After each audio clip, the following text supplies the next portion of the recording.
Hi, welcome to my video. I'm going to be showing you how to set up a monthly budget for yourself as a beginner, somebody new to budgeting. This is basically what we would call balancing your checkbook if we were talking about like the way that our grandparents did it.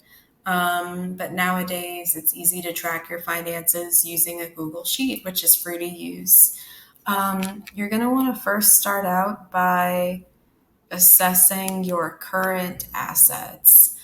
And what I mean, current and liquid assets. So if you have cash on hand, if you have a checking account balance, if you have a savings account balance, you can also include money that might be sitting in Venmo or Cash App, or money that people owe to you only if they're planning to pay you back within a month. So let's call that owed.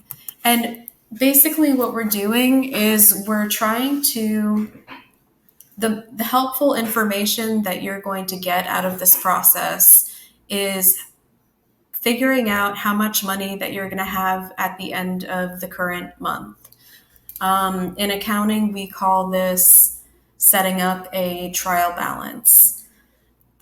So for cash, let's just say you've got $100 cash, $1,000 in the bank, $500 in savings, $25 in Venmo, $25 in Cash App, and maybe someone owes you $100 and they're going to pay you back before the end of the month.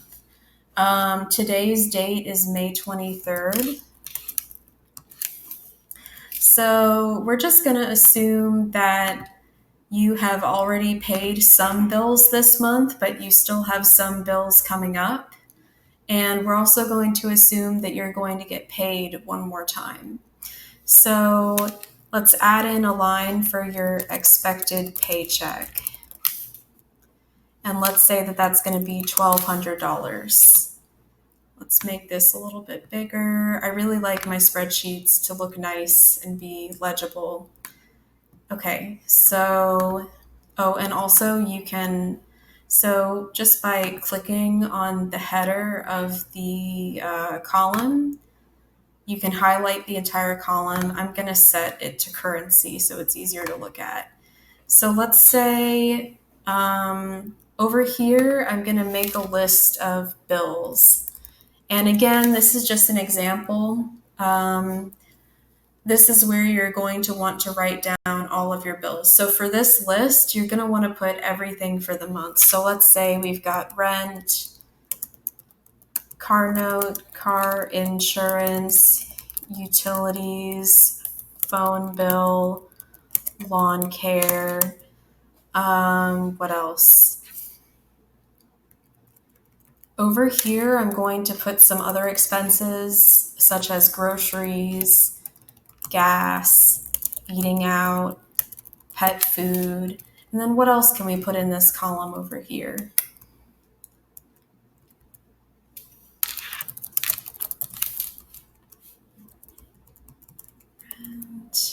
We've got, you might have a health insurance premium. You might have credit card minimum payments. And let's see, let's just stick with that for right now. And let's say that rent is $1,000. I'm going to plug it in as a negative. Car note, minus 500.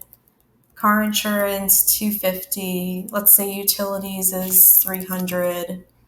Let's say your phone bill is 125. Lawn care, 100. Health insurance, let's just say 85. Credit card, let's say 350. That's about what I pay. And let's see, what other bills could you have?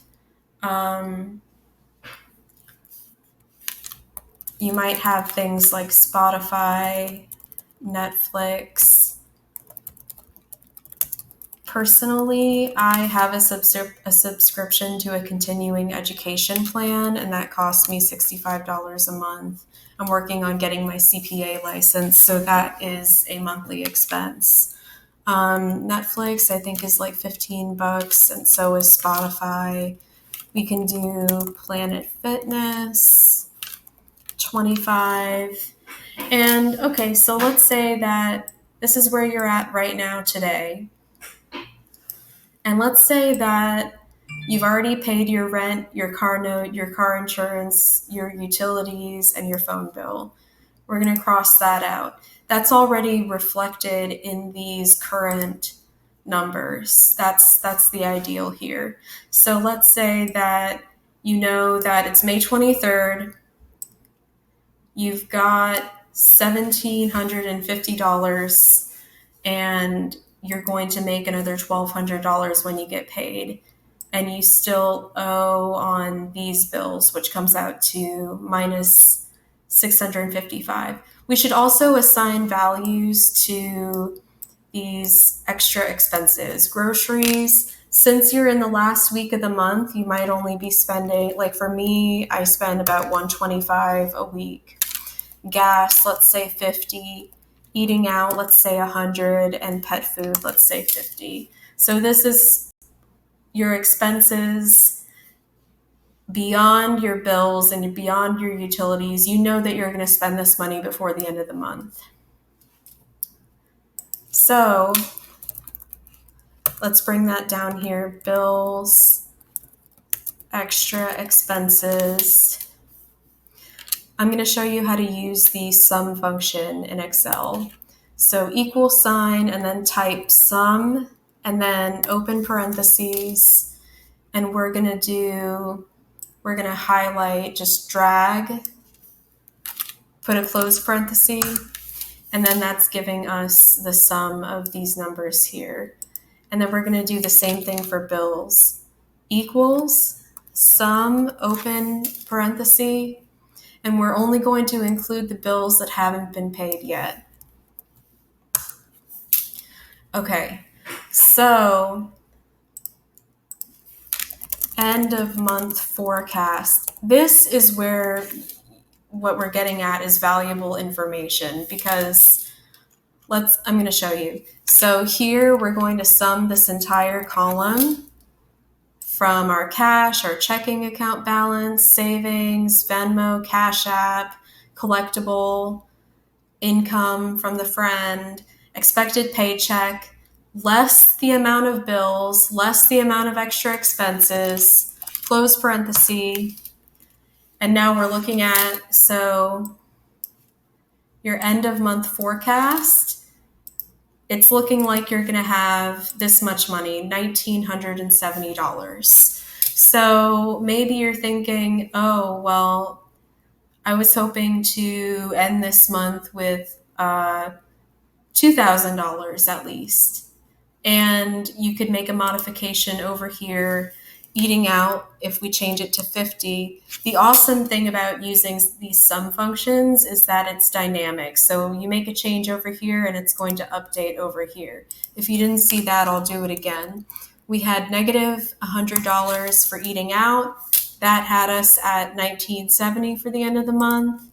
But if we bring that down, try to be more conservative, we're reaching our target of $2,000.